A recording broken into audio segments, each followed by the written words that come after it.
If husbands and wives understood this one biblical truth, divorce rates would look very different. There is a dangerous misunderstanding about submission and leadership that is destroying Christian homes. We live in a world where roles are blurred, authority is mocked, and covenant is treated like a contract. Yet Scripture reveals a shocking clarity about why husbands and wives were created differently and how that difference is secretly meant to produce strength, not struggle. You are not called into marriage to compete but to complete, and from Genesis to Ephesians the pattern is unmistakable.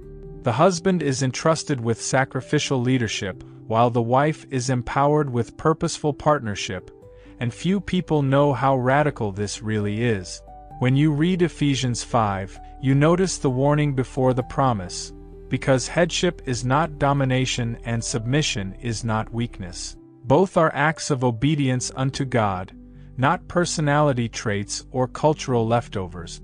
As a husband, you are commanded to love as Christ loved the church, which means dying daily to ego, pride, and comfort, choosing responsibility over silence, direction over passivity, and prayer over control, and that calling should sober you because leadership in the kingdom always comes with accountability.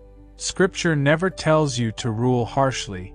It tells you to wash with the word, to protect spiritually, to cover emotionally, and to serve faithfully, knowing that Romans 8 verse 28 works powerfully through obedience, not convenience.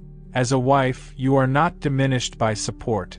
You are divinely positioned, because Proverbs 31 was never about domestic perfection but about strength, wisdom, and influence that shapes generations. Submission in Scripture is never blind surrender. It is intentional trust in God's order, a hidden strength that aligns purpose and releases unity, and when done rightly it becomes one of the most misunderstood yet powerful forces in marriage.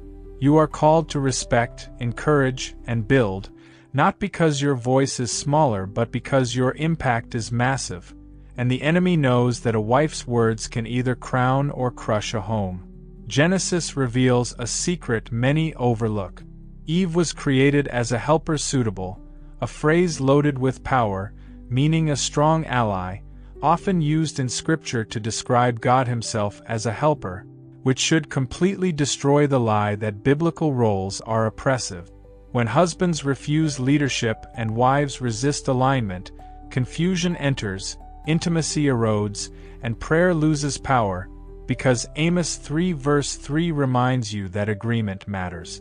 Yet when roles are honored, not weaponized, marriage becomes a testimony, not a battlefield, and children grow up seeing order instead of chaos, security instead of instability. This is not about who is greater.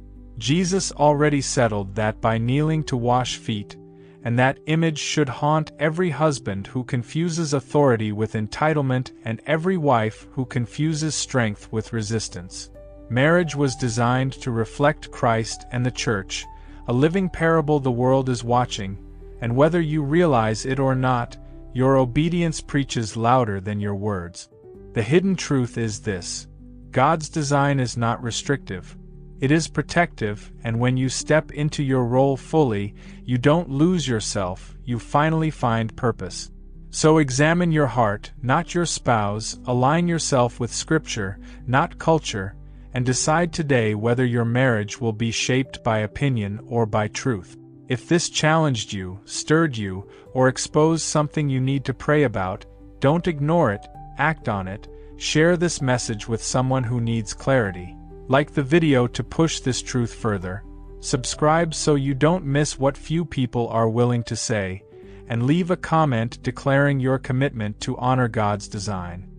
Because the strongest marriages are built by those who choose obedience even when it's uncomfortable.